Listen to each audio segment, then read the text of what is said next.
All right, you are now tuned into the Rotated Views podcast, episode number 32, Excuses. I am your host, Jimmylee Velez. I am here with Goose, Heck, Manny, and Gabe.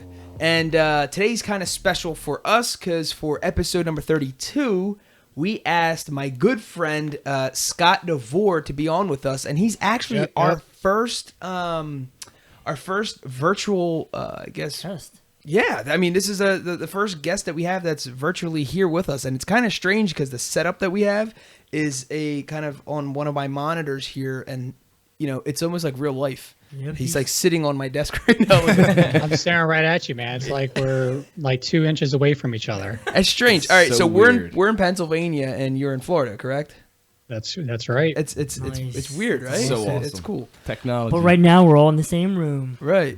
All right, so before we get started, as I just introduced Scott, you want to tell us and the listeners a little bit about yourself and, how me and you got connected?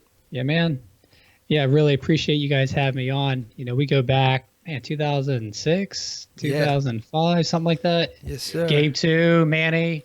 We used to roll deep back in the day. Yeah, man. So I'm excited to be on the show. But yeah, a little bit about me. So I live in Jacksonville, Florida.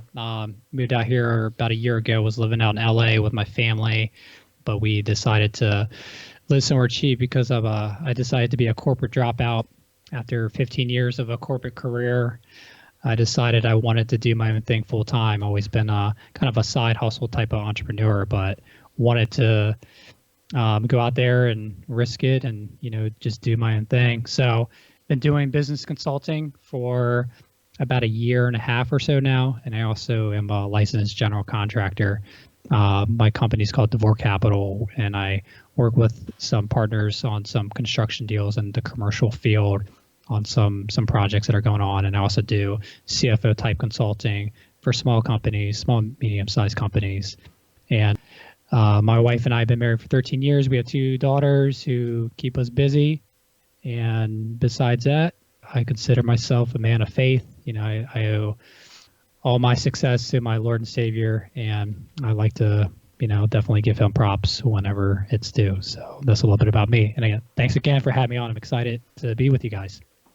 Absolutely. Awesome. Nice, And nice. Scott was being a little humble and saying he had a 15-year beautiful run. He had a successful 15-year corporate run. So when he just said he was a corporate dropout, that's not just somebody at a low-level position. You're talking upper management, highly successful. He was doing big things in the corporate world. So it's huge. Don't forget to check him out at devorecapital.com, right? Yep. You can learn about my company and the type of consulting services that I offer. And, I'm not geographically limited. So wherever you are in the States or even worldwide, if there's something you feel like I could do for you, definitely feel free to reach out. So with that being said, excuses. In this episode, we discuss why people even make up excuses, stories of us using excuses for certain things, our reaction to our child's excuse, the dumbest excuses we ever used, and advice to friends who constantly make up excuses for themselves. We wrap the episode up with quotes from George Washington Carver and William Arthur Ward. All right, so if you're new, thank you for joining us. Don't forget to download and subscribe. We release a new episode every Tuesday morning. To kick things off, I like to use a definition from dictionary.com. And obviously, since the theme here is excuses, that's what we'll define. Excuse, an explanation offered as a reaction for being excused. A plea offered in extenuation of a fault or the release from an obligation, promise, etc. That was a big word. Yeah, I know. You almost didn't get it out. I didn't. The thing is, I say this all the time. One of my biggest pet peeves is when they use the word itself for the definition. Yeah. I thought about that when you read that. Yeah, I'm like, how are you using the same word that we're? And anyway, we need to work on that. But so for this week's first segment, I normally have a story, but I actually grabbed an article titled "Excuses, Excuses, Excuses: Why People Lie, Cheat, and Procrastinate." This is by Susan Krauss Whitborn. She's a PhD, and she wrote this article on psychologytoday.com. So it's basically 4 reasons why people lie, cheat, and procrastinate. I'm going to go all into detail, but I'm just going to list the 4. Number 1, reinforcement. Number 2, memory distortions. Number 3, protection of positive sense of identity. And number 4, self-serving biases. All right, so number 1, reinforcement. The seeds of lying are planted and mature while people are in school. Desperate due to procrastination, heavy course loads, the need to work, students make a tiny foray into the world of the excuse maker and liar. They aren't called on their family emergency by their instructor, so the next time they become more bold, getting away with the excuse or lie strengthens their inclination to lie the next time. All right, so that's reinforcement. Number 2, memory distortions. What psychologists call source memory, or our recall for where something happened to us, can be faulty, and we forget that we told a tiny fib. The fib becomes part of our long-term memory. We're also vulnerable to planting some false memories. According to the cognitive explanation, then lies and excuses build on each other and create their own supposed truth memories.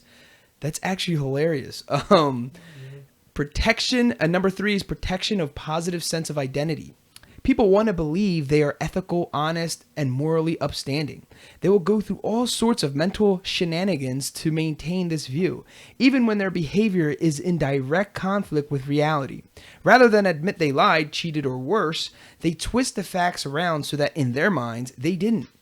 It's not consistent with their identity as an honest person to admit that they made up an excuse, so rather than do this, you start to believe in the excuse. Or you might use that famous defense mechanism known as projection, in which you attribute the blame to someone else. Oh, man.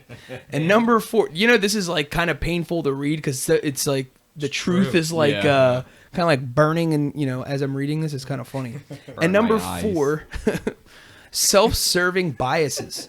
We'll blame the situation, not ourselves, when we make excuses or lie, but catch someone else in a lie that's a different story. This person is bad, morally defective, and someone we should avoid at all costs, if not penalized. So again, that was from psychologytoday.com. Susan Krauss, that's an excellent 4 reasons why people lie, cheat, and procrastinate. The number one thing that cracks me up for excuses is the procrastination thing. I always just think of like this like overweight like kid rolling around like eating Cheetos and not wanting to get up and go to school or something like that. I don't know. I don't want to. Yeah. Deep down inside, we all have like the little fat kid like, no, I don't want to do anything, kind of eating tasty cakes. All right, so what do you guys think about this? Reinforcement, memory distortions, protection of positive sense of identity, and self-serving biases. The protection of positive sense of identity is a really kind of fancy way to just say projection. Like I was wondering when it was going to get to projection, to the word projecting, because all you're doing is projecting your feelings on somebody else. But saying protection of positive sense of identity is a hell of a way to confuse me. I was like, man, that's really deep. And then you got to projection and just started cracking. I was like, yeah, that's exactly what I thought it was going to be. It's like an in-depth way of saying you're just lying. Yeah, absolutely. You know what I mean? The self-serving bias is hysterical. We'll blame the situation, not ourselves. That is something, I think that should be number 1. Self-serving bias is the reason why you come up with an excuse, right? I mean, oh, I can't make it on time because traffic was crazy, right? Yeah. Or SEPTA was on a strike, so I couldn't be here in time for this meeting. I had to drop my wife off at work. Yeah, exactly. Like we have all these. They're all self-serving though. It's not you. And it's weird. You know what's weird is when you see not just adults, but like older adults use these excuses, and you're like, aren't you a little old for this? Like, it's almost scary, really. Yeah, because they believe it. Yes. Yeah, they don't know how to They take genuinely believe Yep. that the world is manipulated against them, and that's the reason so why annoying. I'm late. And they're dead serious, right? So- I mean, it's bizarre. I grew up in the projects, man, and you can't, it's like everyone there has an excuse of why they are there or poor or, Right. didn't make it or whatever. Yep. The same thing with like, has-beens in like basketball. Yeah. Why they didn't make it to the league or pro or, get a scholarship and all that stuff. But, Right. I think, as we get older, and get wiser, we tend to not associate with people like that. So, when you send out this itinerary, I was just thinking, man, it's like hard for me to think like this.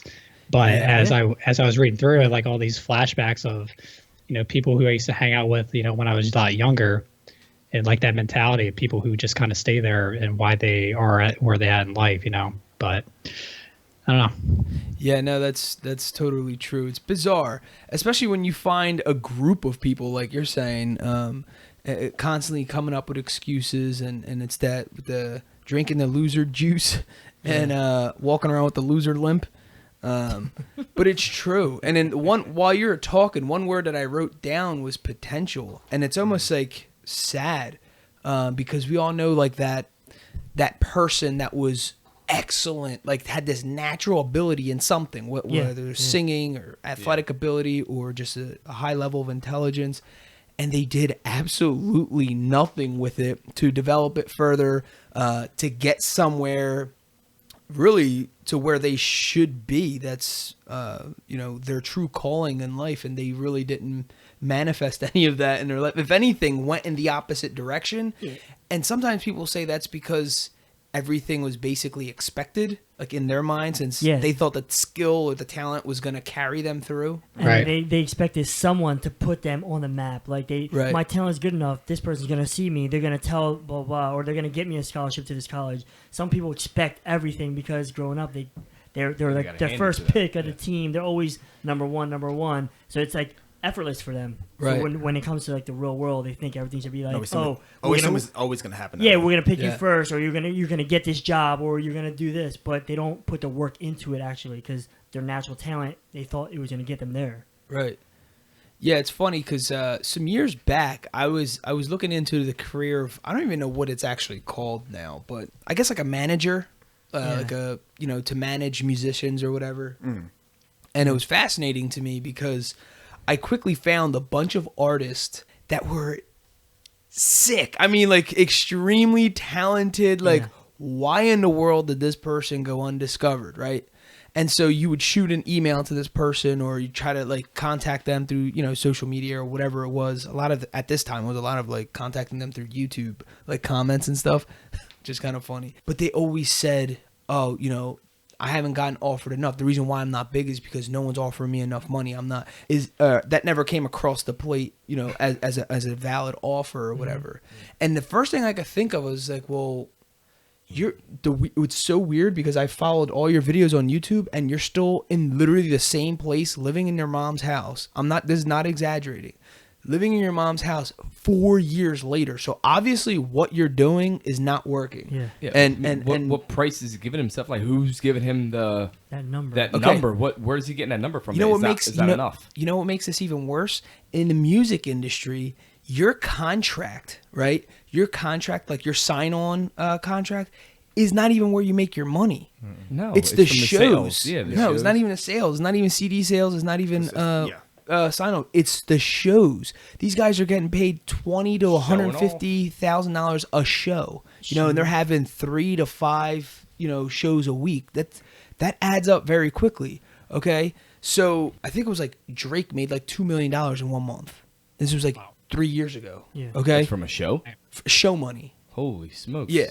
So That's awesome. Something crazy like that, right? I'm gonna show off. I think it was like the first month of his one tour or whatever. It was wild, and I'm laughing because this one guy. I'm just gonna keep referring to this one guy. I'm not gonna say his name, but this one artist was saying, "I'm not doing nothing less than $1 million. I'm not doing nothing less than $1 million." Like my sign, and all I could think of was like, I just got into this industry, like the management part, and within 2 days of research, I quickly found out that their money isn't made into the management portion, or for the sign-on portion. It's made on shows, is where most. So he's caught up on this he wanted to have the highest, like the biggest contract. NFL sign-on bonus. Yeah, I don't know what this was, and it's a shame because the dude is like super talented. And I kid you not, if I look him up right now, he's still doing the same thing because he has this thing, this excuse, I guess, that's what's holding him back is because he's not getting offered enough. That's the only way for him to be successful is to do Yeah. that. So he's waiting out for that and not actually putting the effort into just Right. try to He get. might be scared though. That's just his excuse. He's scared to move on and get that big,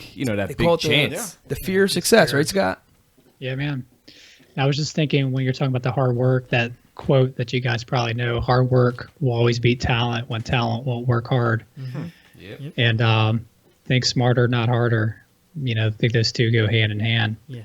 But I think we're in the wrong industry, man. We should get on tour together. 2 million, Yeah, I have a massive boy Sounds good band to right me, here. man.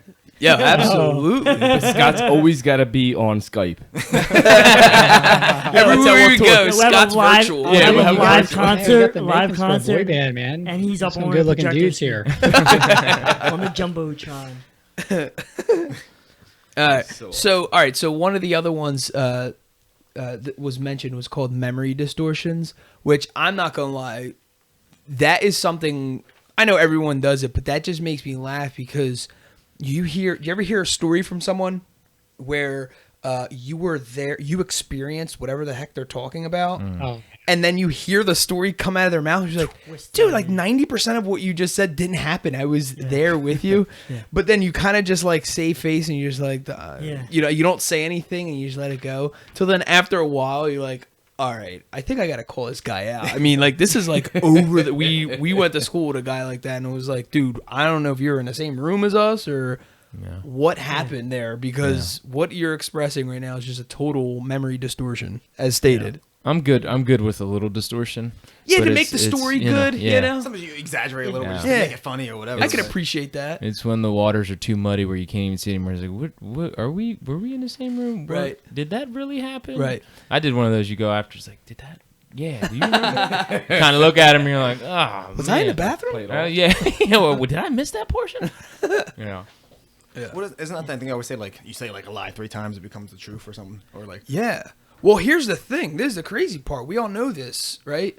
And we all know someone who literally lies so much they believe their own stuff. And you're like, it's bizarre almost. Yeah. Like, dude, you live like in this like false world Yeah. or just Yeah. made up.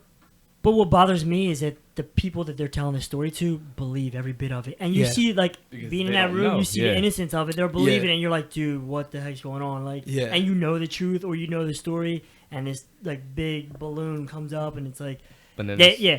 And you just want to pop it, because they're like, dude, that's not making no sense. It's, But then it's there's far from... people that catch their bluff though. Like some people, they think Yeah, that they, yeah. they'll look at them and like, it's so Yeah. not right what you're doing or talking about. Yeah, like, I had, like, coming in the barbershop, there's, like, there's a lottery stand across the street. So every now and then, people go across the street and get scratch-offs and stuff. Yo, and there's this kid that came in, and he bought, like, 5 tickets in a row, and he's scratching. All of a sudden, he gets up and, like, walks away, like, out of the shop. And then I walk up to the register, and I see him across the street at the bank, at, like, the ATM thing. So then I didn't think nothing of it. I come back, I'm cutting hair, and he walks in. He's like, yo, that one scratch off, I just won $500. And he pulls out all this money. And in my mind, I'm like, dude, he would have reacted when he was scratching in the shop, like, yo, look, I won. He would have showed us. Yeah. Dude, I think he just went, like, he lost whatever, because we were making fun of him because he spent like $100 on scratch offs. We were busting his chops. And he took money out. Yeah, so I think he took money out, and because I see him across the street, and he's just like, and but knowing this dude, that's how he kind of is. Like, Yeah, we sure. know Yeah, his character. It wouldn't put it past. That's exactly. I can't say that's what happened, but I. sense Especially if that's what you're happened. busting this dude's chops in front of him, he scratches off $500 Yeah. and he gets up quietly. And walks he away, and then doesn't comes say back. He's nothing? like, "Yo, look, Yeah. see, I won $500." He's like showing like a stack of money. I don't know how much it was, but like, we're like, "Come on, man!" In my mind, and some people they were sitting there, they just walked in, like, believed it. "Oh wow, that's awesome! What game was it?" Blah blah. He didn't even know the game because he bought a bunch of different ones. Oh, He didn't even my know the God. exact game. You know what game you won on. So which of the 4 was that story? I'm gonna go with protection of positive sense of identity. yeah. That's all Why would you 4 even, combined. why would you even brag about that? It's not like yeah, that. exactly. Like Yeah. I don't. Like you did, that was great. Like you won something. Yeah, exactly. Because of your Well, talent. now me being a barber, I'm expecting a better tip now. That's funny. Yeah, that's funny. That's great. He's gonna get jacked up, man. Yeah, Talking like, it's funny. Yeah, exactly. Oh, look, I just won $2,000 in front of, it's Christmas time and everyone's staring at you. Yeah. You look like this big piece of meat. All right. Anyway, so moving on. Segment number 2. Have you ever made up an excuse for something? Well, obviously. All right. So let's just. So we can all sit here and admit to say we've all made up an excuse for something. Oh yeah. What does anyone here have a good story of an excuse that they've made? Let's just go there. All right. So, growing up, school was not my forte. I didn't care for it. I didn't like it. I did it because I had to, and I passed it. Whatever. So, graduated high school. Good. Although I went to summer school every year.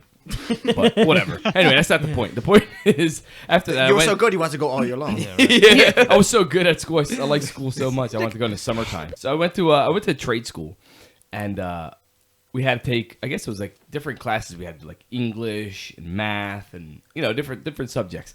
So English class was there was a report due, and me not doing homework or doing reports or anything. I was just like, whatever.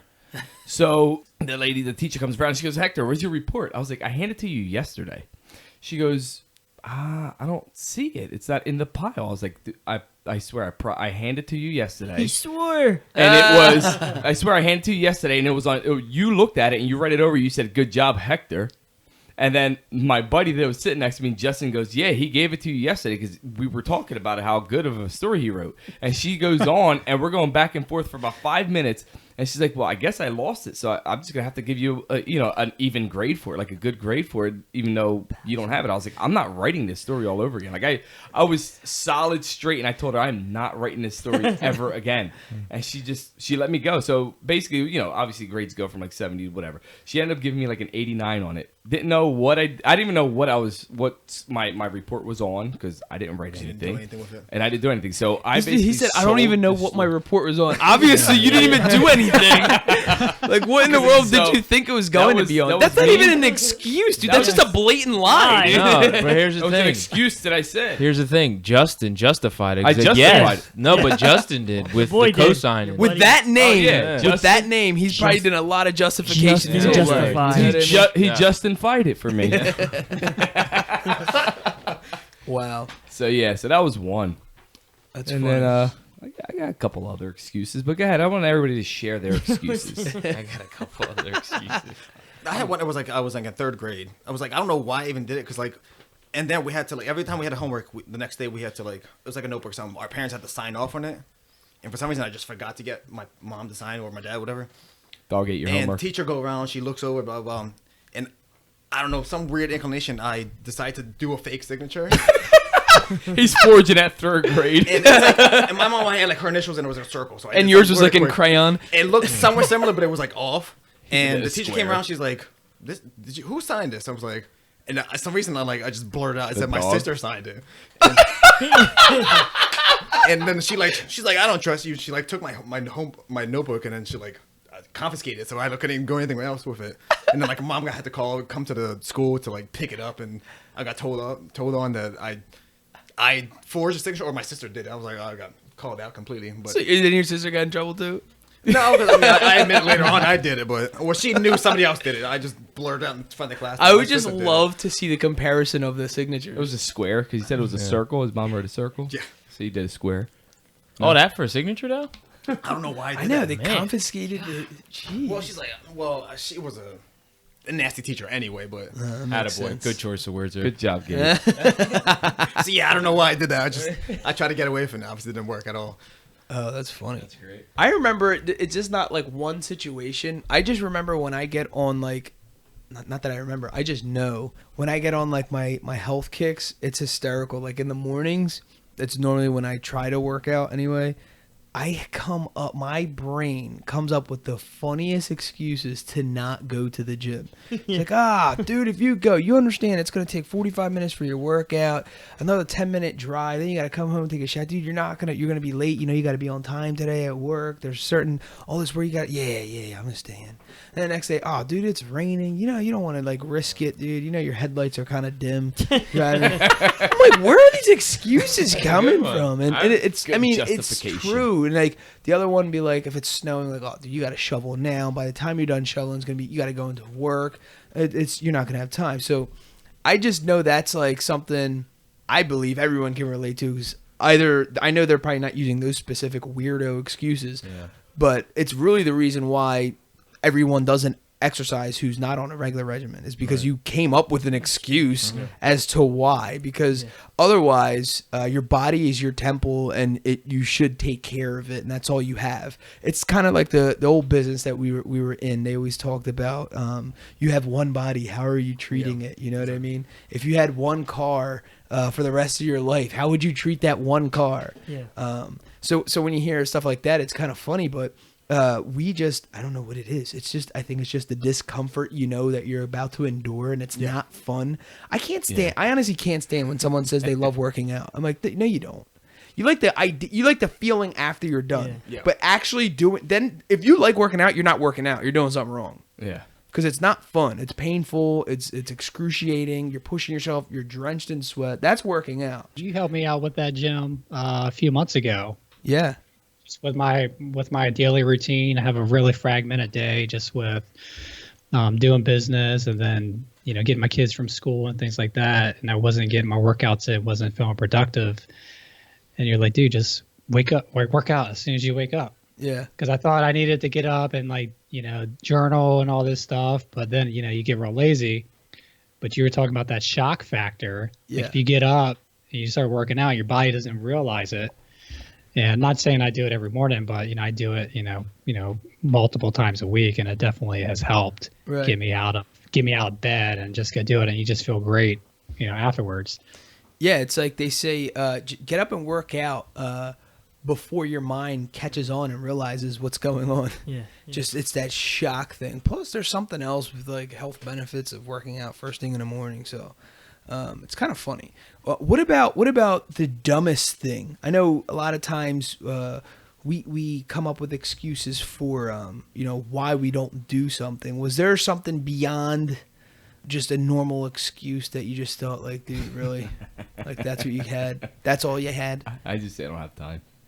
That's your classic. It's my classic excuse. Like I have tile to lay down in my kitchen and bathroom. I'm going on 17 years now. To lay down this tile, and I have not. My excuse is I don't have time. Oh no, the girls get me busy. Yeah. And my wife is not nagging at me, but she always tells me, she's like, you got to get this tile done. Right. And it's like I just hate the whole beginning process of it. I just know it's dreadful, but once I get into the rhythm of it, I just go ahead and just flow right through, and then the aftermath of it is like so awesome looking at it. Yeah. But I always just to get it started, it takes me forever, just because I know it's gonna be so dreadful, and then I gotta set myself up to do it. So my excuse is basically I don't have time. The girls take up my time. I don't even know. Like today I was at dance. I was at ballet before coming here. Right. So I mean that was my excuse for coming in a little late today. And nobody would question that either. No, because it sounds legit, right? Hell yeah, it does. Because I've used it multiple times myself. You go to ballet? No, I don't go to ballet, but my kids are always taking up time. For me, the stupidest excuse was I quit. I got out of a game during football. I left the game because I was getting my ass whooped. Right by the third quarter, I'm like, man, I don't want to do this no more. So I turned to the sidelines and went like this. I put my hand up and I went like this to my shoulder. And they're like, what's wrong? I was like, I don't know, something happened. I sit out the rest of the game. That was a legit. It was the stupidest thing. I regretted it after that. Right. But the dumbest thing, I made it up. I went through all the motions and I made faces. Hell no. No. We played Steve Slayton and he ran all over us. Nice. They were calling out plays before it even happened. So anyway. So hold on. So this guy he's talking about was like the area's like stud. Literally played for the Texans. Oh wow. So it wasn't just like his random. Yeah. Because people give like a hometown like, oh, he was so good, but the dude's like turns into like nothing or like athletic wise anyway. He's a flim flam. Yeah, he's a flim flam. So I remember going on that sports one. That's funny. You said that. And I hadn't thought of this story in years. At the end of most sports, like that kids play, shake hands. Yeah, you shake hands at the end. And there was one. I was in middle school, and there was just one game where I, stared at the coach, like waved my hand at him, like whatever. And your coach? Yeah. and went into the locker room. Oh man, you're a jerk. Yeah. Dude, Didn't you're like. bad, dude. So this was It's my. like LeBron. They lost to the Magic, and he wouldn't shake Dwight's hands like before he left Cleveland the first time. That's hilarious. That's great. No, dude. This was like I like think about this and I cringe. Like, oh gosh. Well, I was what 13, so obviously it wasn't a very well developed mindset then. But so this coach, right? I felt like he always had it out for me. Like he always just didn't. We didn't get along. We're always butting heads for some reason. He just didn't. I felt like he didn't like me. So anyway, I played in multiple games. But I felt like this one game, he was like purposely not playing me for some reason. I'm like, so I asked him, I'm like, dude, are you gonna put me in like at halftime? He's like, yeah, we got the game plan, everything's figured out. You go in third and fourth quarter, end of third, and then finish off the fourth or whatever. He said something like that. All right. So we're going, boom, dude. My name never got called. Nothing. He never put me in the game, dude. Here's the worst part. There's like 8 kids on the team. It's not like, you know what I mean? It wasn't like, we had this whole full roster out there. And so my small mindset was, well, I didn't play. Well, what am I going to shake you a good game for? I didn't play in the game. I should have just sat over here cheering you guys on the whole time. So I walked away. Literally, I just walked away. I was like, what a loser. And then one of the head coaches from, the senior team or the varsity team was like, where are you going? You're not shaking hands? I'm like, no, I didn't play. I'm like, I was a cheerleader the whole game. I'm going to sit over there on the bench with the cheerleaders, like being a smart aleck about the whole thing too. You know how you are. You're just like, you think you know everything. So dumb, but like, what a loser. And I went in the locker room, got changed, whatever. Dude, I like packed my stuff up and just kept it moving. I'm like, what are you gonna coach on me about now? I'm not even on the team. I feel like I'm not even on the team. What are you gonna say to me? I'm just sitting here. That's tough. Dude. Yeah, dude, you're tough. That was tough. Oh, dude, because this guy had it out for me. It's not just like I had a bad excuses. attitude. Well, first of all, that was a bad attitude. The victim That's over not here. being a team player. That's not a whatever. I had one where I played basketball. The very few years that I played, I loved basketball. Back in first grade, I swore I was gonna be in the WNBA. Back in Pee Wee League. The coach, he would let me play.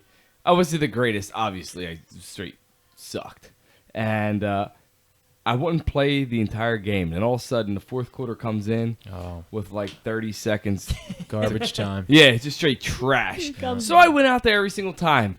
And the one time I got so annoyed because we were winning by a decent amount, and I was so annoyed. He goes, Velez, and I go, yeah. He goes, come on, get ready. I was like, no, I'm not playing. I don't want to. He's like, but I'm putting you in now. I was like, no, it's 30 seconds. I'll wait for the game to be over. And he was mad that I said that to him. And so that was the end of the game. 30 seconds, you're gonna put me in there. That's so Hey, bad. Jim got one better. It was like 12.9 seconds. Remember? I don't even think it was that. Or maybe it was 1.29. No, dude, it was 0.0 and then a number. I think it was 0.09. Yeah, no. It was less than a second. I didn't It was play a the whole millisecond. game. This dude put me in for an inbound pass. Ace. Yeah. The play was called Ace. Yeah. It was like to throw an oop to somebody. First of all, we lost. Losing. We lost. We were down 7 with like 0.9 seconds. Oh, here's Jimbo. Yeah. Jim looks to his left, looks down, and I'm like, oh. He goes, hey, Jim does this. Takes his stuff off, goes in, literally just throws it in and runs back out. He goes into the bus, and the bus was real foggy, so all he does is goes 0.09 and puts question mark. I'm like, what is that number significant of? Yeah. That's how much PT I got. He was so hot. I didn't want to talk to him. Everybody left him alone. And we broke his balls toward the end of it. It's Jim, embarrassing. 0.9. I'm sorry, that's still embarrassing. Edit that one out. Hey, Gabe.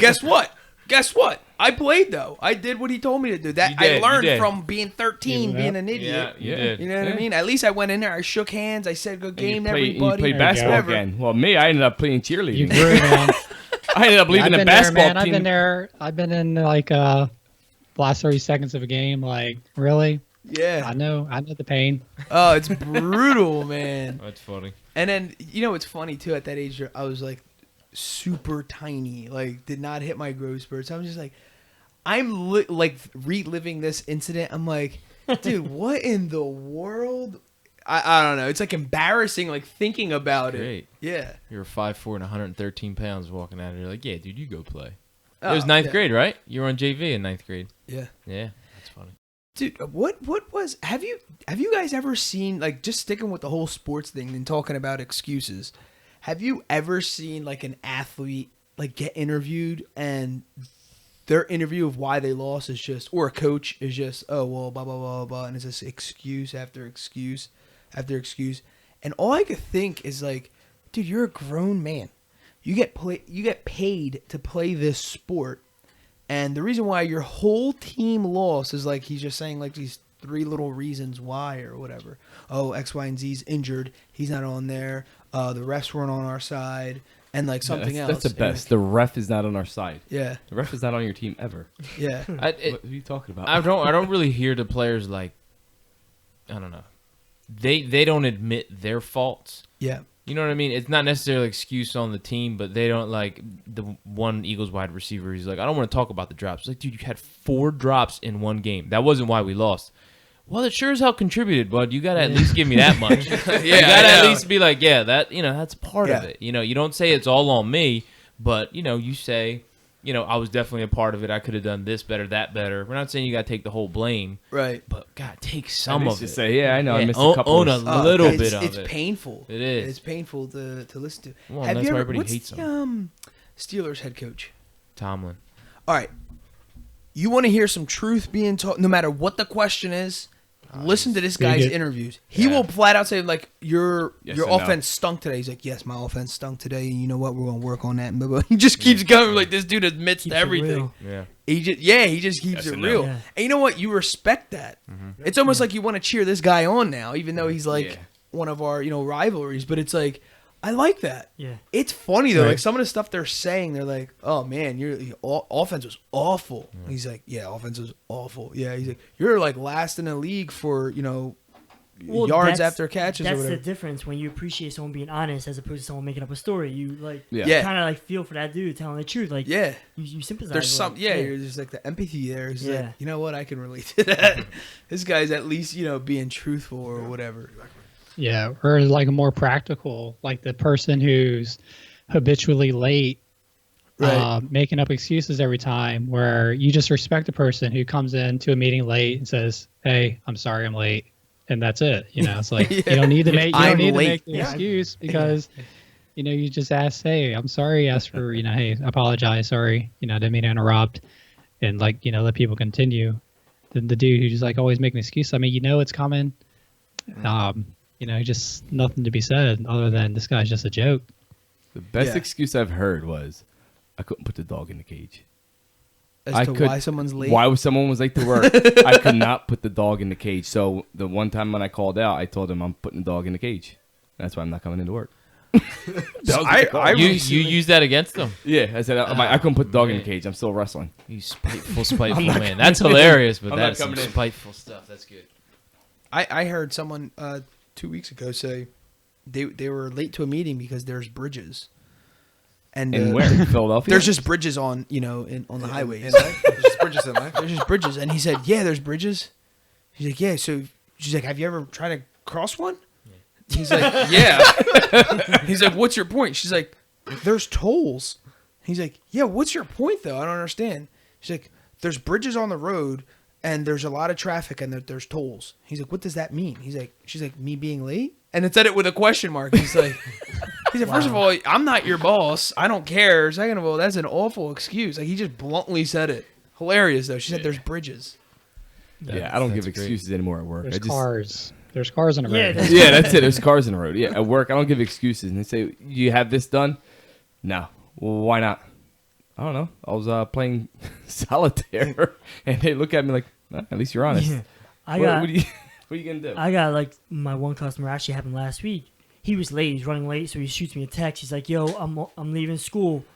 I'm on my way in right now. I'm running behind. Stay back in class. I'm coming." So I guess he goes to Bucks or whatever. So he comes in. I gave him the benefit of the doubt. I'm cutting his hair, whatever. So then someone that he knows walks in. They're sitting there talking, blah blah blah, whatever. And he's like, "Yo, what are you doing tonight, bro?" He's like, "Oh, I have class tonight at 6." And in my mind, I'm like, you just told me you just got out of class. Yeah. Oh man. So I'm asking, I'm like, yo. So then at the end, I'm like, yo, what do you go class twice a day? He's like, nah. Certain days I go. He was telling me his like schedule, and that was the day he goes at night. But I guess he must have forgot. That's the excuse he told me why he was late. Oh my. That's gosh. bad. So that's even worse when you That's don't even bad, know what yeah. you're saying. You don't even respect. You don't the even kid know now. your excuse. Yeah. Yeah, I it's- got one friend. When he says he's going to be 5 minutes late, that means an hour and a half. Yeah. Like, here's a funny story. In college, we were going to drive down to Florida when I lived in Maryland for spring break. It's like a 15-hour drive, Right. and we're leaving at night. So it's like me and a buddy, and we're going to pick up my best friend. This is the one who says he's going to be 5 minutes late. He's an hour and a half. So we go to his. I texting him, calling him up. He's like, "Yeah, man, I'm ready to go." I'm like, "Okay, we're all packed up. We're coming out to your house to pick you up."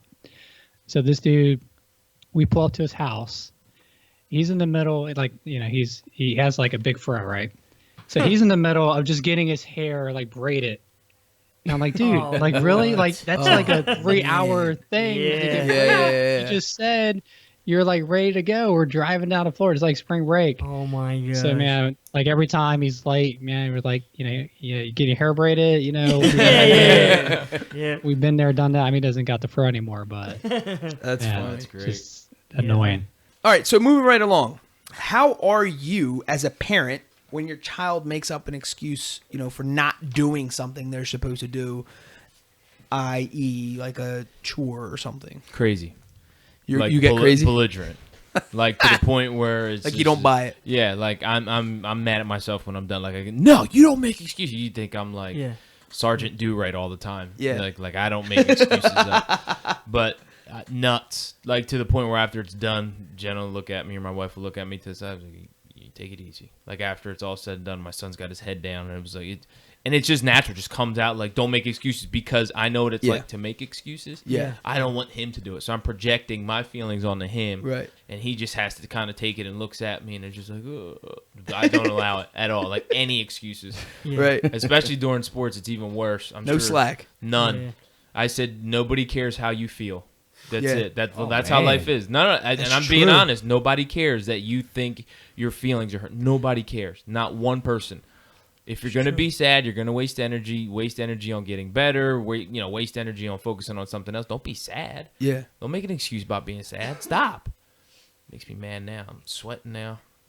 I agree. I don't know. My son's too young for me to answer this, but I have no, man. There's no tolerance for me with that. I get aggravated the second I hear it. Even just hearing someone else's kid say it, Yeah. I it drives forgot. me crazy. I forgot. Because Yeah, I say that all 90% of the the time it's just I think it's just lazy. It's Yeah. completely Yeah. lazy. It's just you're just being My kids, lazy. we fold their laundry, put it off to the side. Can you take that up to your room? Put it away, please. 2 hours later, it's still sitting on the couch. Yeah. Why don't you take that upstairs to your room? I forgot. I forgot. What do you mean you forgot? How many times we got to tell you so you can remember? It's And just it, straight up, I or the forgot. fact that it's just sitting in It's front of sitting you. yeah, it's right next to them, and they'll pass by it 15 times. Right. My wife did it yesterday. She's like, yeah, she just left her clothes there, and I told her once, Yeah, 2 times, 3 times. I feel it's like Ava doesn't make up excuses. She's just like, Ava, did you brush your teeth? Oh, I'm sorry, I will. And like we'll do something 10 minutes later. Ava, did you brush your teeth? She's I'm going to. Yeah, like go brush your teeth. That's something you're supposed to do as soon as When you you get get up. up, yeah, exactly. Saying the same thing. She doesn't come up with an excuse. She's just like, like looks all startled. I'm like, what do you mean? You bothered Why are her. you scared? You're supposed to be brushing your teeth. I think I get that portion for the kids. Like, there's lazy or just they don't think it's important. But like I think they don't think it's important. yeah, but like school stuff like that, like I don't get it. What do you mean you don't get it? Like you don't get it, or like what's your excuse? Why the teacher? I don't like that makes me crazy. Yeah. And teacher that don't like me. that and then even on that, yeah, it's true. And then even on on the athletic field or any court or whatever, that makes me. No, it's because they were go around him. Or you should have caught the ball. Like, don't make an excuse. It makes my head explode. It drives me nuts. Yeah, there was an article that I read today. This guy was talking about how to become irreplaceable or how to be irreplaceable in the workforce or whatever. And he was talking about obviously you have to have traits and talents that no one else has. So basically, when you're not there, basically all hell breaks loose. Like they literally need you that bad. So then he's like, you're putting yourself at a more valuable, place or whatever. So in this article, he says, who would you rather hire? The one guy who's like, so both people were presented with 5 different problems, and the first guy is like, oh, well, the reason why we don't have that is because, our census isn't up. We don't have the right tools, and we're going after the wrong niche or whatever. And then the other guy presents solutions to all the problems that he faces. He says, who would you hire? Yeah. Right? Obviously not the guy that's constantly coming up with excuses for everything. And we all work with all these kinds of people. But I'm just saying, like, it made it a clear thing in my mind, making yourself irreplaceable. That's just a good thing to take away with this whole concept of excuses. Yeah. You're fitting right into the average. And you're that's like such a mediocre thing to do, is to come up with an excuse as to why you're not doing anything. Yeah. The second thing I was listening to on my drive home was like Tony Robbins. He was talking about being like a person of excellence and setting yourself aside from, the average or whatever, kind of like what I was just saying. But he was saying that they don't come up with excuses because they don't have time to even think of an excuse to come up with. Right. Yeah. He's like, they're just so busy going at it and, putting in all this time, effort and whatever.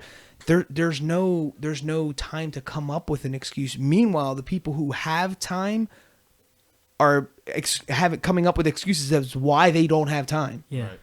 And you're not hearing excuses coming from producers. You're hearing excuses coming from the people who don't produce anything, or if anything, they're just dead weight. Yeah. For lack of better, words or whatever. Just going on that whole excuse thing, I don't know why, I inserted that there, but it just popped in my head when you were talking. So was there anything that you guys ever made up an excuse for your kid as to why they didn't do something like that everyone kind of expected them to, come up with? I remember sitting at, I think it was like a graduation or something, I think it was like CJ's graduation. It was up at the high school. Mm-hmm. And I don't know if they had to sing or do something in front of everybody. Mm-hmm. And there's it's kind of tight in there, so you can hear everyone's conversations. So I guess this guy in front of us, his kid went up and was not singing. He was just standing there, just looking at the crowd or whatever. And then the whole time, dad's like, oh, yeah, we didn't eat before we got here. So he's probably sitting there just hungry. We didn't have time. He went to bed late because of just coming up with all the excuses as to why his kid didn't sing, I guess, whatever this farewell song was, because they were graduating kindergarten or something. That's great. Meanwhile, the kid was like, at that age, too, everyone kind of didn't care and didn't accept it as it's a little kid. I mean, you don't really expect too much. I mean, if you're, what's wrong with just saying he's shy? Yeah, I mean, it sounds crazy. He didn't eat. Yeah, or you just don't even know. You're like, I don't know. We practice at home. He got stage fright. Yeah, own it. Yeah. Stage fright sounds better than he didn't eat. Yeah, you know what I mean? Like, he's just stage fright. He just sees it. Maybe he's just, I just feel like it's a natural thing. Some people will protect their kids, and that was his absolutely. way of, and that's the point I wanted to make. Sometimes it's just we're such natural thing to protect our cubs that's what you're just doing. Yeah. But you don't realize that's what you're doing. Yeah. So what I'm more of I'd turn it into like a lesson. Like I would take the onus, I would take the blame, and then make it a teaching point rather than be the protector. My first knee-jerk reaction what did you do wrong? This is how you could stay away from that situation, or this is what you should do better next time, rather than protect. Yeah. I'll be the first one to say, no, it was him. Yeah, it was him, and then I'll try to teach him something. I definitely won't be the protector. Yeah, I'll kind of like in between, and I'll kind of like, oh yeah, there we go. I guess there's something else we got to work on. Yeah, and kind of make a joke out of it. Right. There's no way I'm gonna be like, oh well, yeah, he didn't eat. He didn't get his flim wild. Yeah, he needs that flim flam. But I think of like my kids, like most kids, like they just want the reward without having to put in the work. Mm-hmm. And like they're, we got them in acting and everything. We started when we started with them when we were out in LA. But we live in Jacksonville, and most of the stuff that they do is down in Orlando. It's like a 2-hour drive. Right. So every time we got an audition, I'm like, hey, we're excited. Like, hey, man, you guys got an audition tomorrow. And they're like, oh, we don't want to go. It's a long drive. We're gonna miss school and everything. But really, they just don't like the work. They love getting the jobs and like getting into commercial and everything. Right. So it's like it's a teaching moment where you got to teach them. Hey, it's you see those people on TV. That show that you like. You're like, yeah, oh, yeah, we like that. It's like she didn't get there just because she just didn't do an audition. She didn't put in the work. So it takes time. At least for my kids, where I got to break it down with them. Hey, it's like less than 10% of your auditions that you're going to get a job. And so when they do the work, we try to make it fun for them, like make it fun. Hey, we'll go get like a snack or whatever. It's a lot of failures because, they're not getting, as many jobs as they want. But, when they get them, like my daughter just booked a job for this really big commercial for Alzheimer's. Right. And it was like this phenomenal thing. There was like 100 people doing this thing and she was like the star and she just like felt great. So, getting that, it made her realize, hey, the work that I put in, got me to where I was able to get it. And, she got treated like a princess that day, the main person out of everybody. So it got her all excited. But, you gotta, at least for my kids, I gotta, go through it every single time. Hey, you remember that job that you got? Well, you had to audition for it just like everyone else. And then, sometimes you get them, sometimes you don't. But if you don't, it's a learning experience and, you just move on with that. That's interesting. Was what you have there with the tryouts for roles or whatever. I know this is kind of different spin on the topic, but just a total sidebar. How do you deal with like the rejection and a 7-year-old? Yeah, well, it's just like like I said, it's like less than 10% that you get a job. Right. So we break it down for them. It's like like 500 people submitted for this audition. Only 30 people got called into audition. So you got called in, you're one of the few people who got called in. And then like the next step is if you did good at the audition, then they do like a callback. So they like pick the top 3 or 5. So if you get a callback, man, you're even like better than, all those other people for getting that. And then if you get the next level is you get on a veil, like you're like one of the finalists. And then if you get past that stage and you book the job, so just letting them know, hey, you've already done, a handful of jobs at 7. This is so much more than, most of the other kids out there. So you got to look at that and, be proud that you were able to do that. So, it's just again, just educating them and breaking it down, the perspective and, helping them understand it. But, it sinks in, Yeah. No, because I just thought, like, I was just thinking about it. I remember when I had a fundraiser. I guess I was like in like 4th grade or whatever, and I was like on a like I was killing it. Like I was selling these bags of M&Ms and like Snickers and Kit Kats and stuff. And I remember like everyone I walked up to, they're just like, "Oh, you're cute. Yeah, I'll buy one." And when the first person said no, it was like I got demolished. I'm like, "Wait, what do you mean? You're not gonna buy a piece of candy?" He's like, "No, I just bought one from the kid across the street for the same fundraiser." And the dude had a valid point. And I walked home, like I had to like gather myself. Crushed. Yeah, I'm like, it was like a rejection thing. So I was like, I thought about it. I'm like, I went back out. I made fun of myself. I'm like, oh, it's only one person. You just sold like 10 or 15 of them. It was only one person. Make yourself feel good. Yeah, well, at first though, it was like shattering. Yeah. Remember, did that happen to you? You were going around selling candy for church. Me and you were selling candy for church, and you went off to go sell to one of the neighbors, and the neighbor goes, "Nah, I just bought some from the other kid," and we started cracking up. We were the laughing. only ones in the neighborhood selling stuff for the church. I was like, "Yeah, go!" And Pops is cracking up laughing. He's like, "What a liar!" That's great. That's funny. All right, so the last segment is, what would you do? So, what would you do if a friend constantly making up excuses about their circumstances? Have you ever caught a friend in an excuse/lie, but let them explain anyway? And then how long do you let them go on for? So we kind of touched this in the beginning. I don't know if anyone else wants to comment or have anything. We don't have to answer the last 2 portions, but at least the first one, what do you do if a friend constantly making up excuses about their circumstances or whatever? Manny looks like he's dying to say something. Nah, I just let him go, man.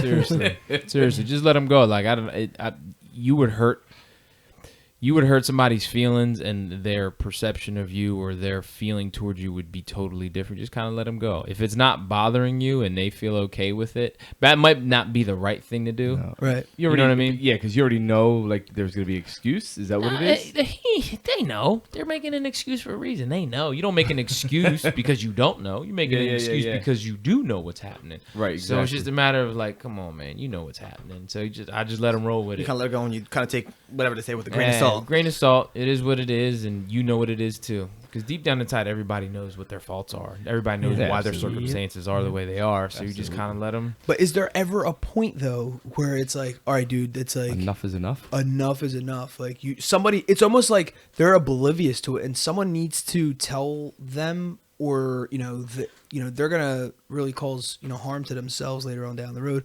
Or is it just it doesn't matter? You would never say anything. I stopped talking about it.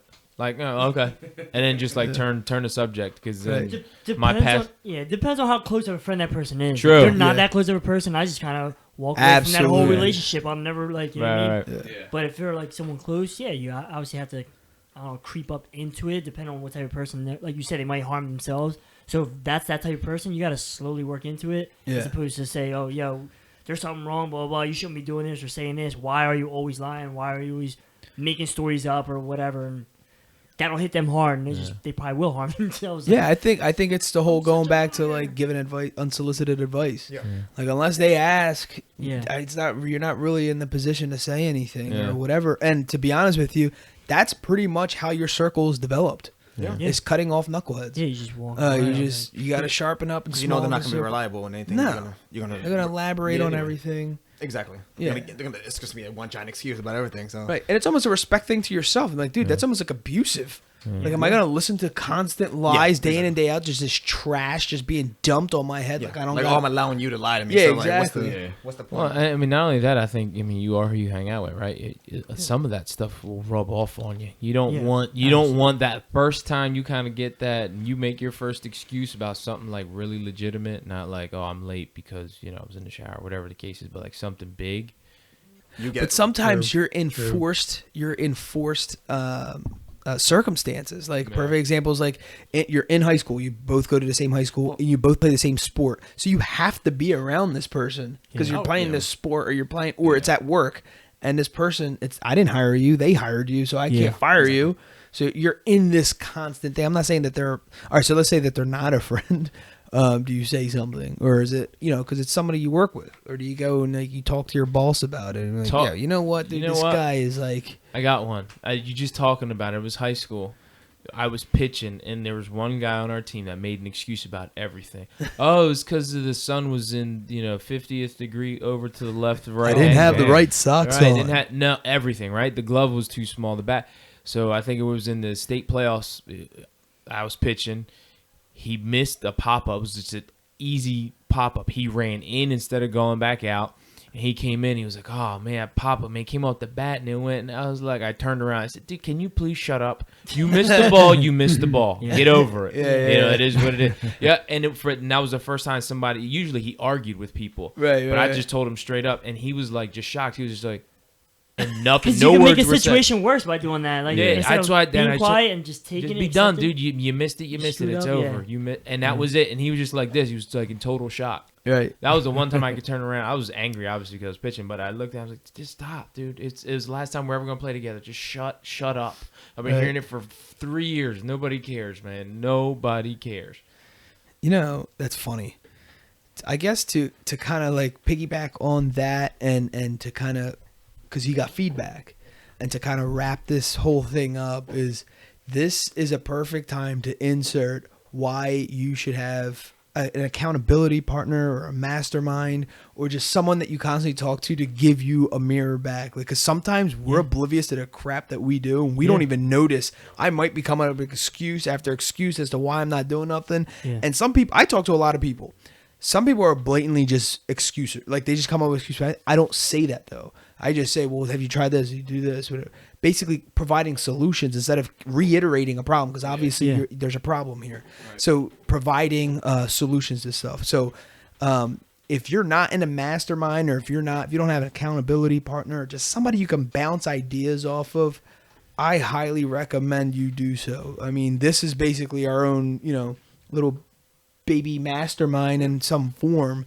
But even still, we still bounce ideas off each other in sidebar conversations. And me and Scott talk, multiple times in a month about ideas, about, new concepts and things that we're thinking about, and just getting each other's feedback on it. Because sometimes it's our own world that we make up. And sometimes we like fluff things and to sugarcoat our own situation and make it, when sometimes you need to hear that harsh reality. Like, dude, that's a terrible idea. Before we do that, and actually the advice you get, do it. Jim, you told me some stuff back in January where if I would have listened to you, it would have saved me tremendously with some people I got in business with. So get yourself an accountability group, and the advice you get, use it, because if you don't, you could actually put yourself in a situation where if you would have, it would have saved you a lot of headaches. Absolutely. Yeah, nice. Yeah, and I mean, what's the point anyway of talking? If you respect someone's opinion, right? Like if I call Scott and say something like, "Oh, Scott, what do you think about X, Y, and Z?" Okay, and Scott knows this too, because Scott has multiple accountability partners. He doesn't just bounce it. He's smart enough to bounce it off of more than one person. And just put weight to what they're saying versus just am I just calling someone just to have a conversation with them, hang up, and just do the same thing I was going to do anyway? Yeah. You know what I'm saying? Yeah, it's bad. That's brutal. You're just I know someone like that. You're wasting valuable time that can, on both ends, that can be used towards something else. It's very interesting. At that point, it's like they don't care. Yeah. And they're never going to learn. They're going to continue doing the same thing over and over again. Or it's like you already made up your mind. Why the hell? Did you ask me? Why advice? Why ask for the advice? You're all right. With that being said, we're gonna wrap up this episode with quotes, and the first one is by George Washington Carver.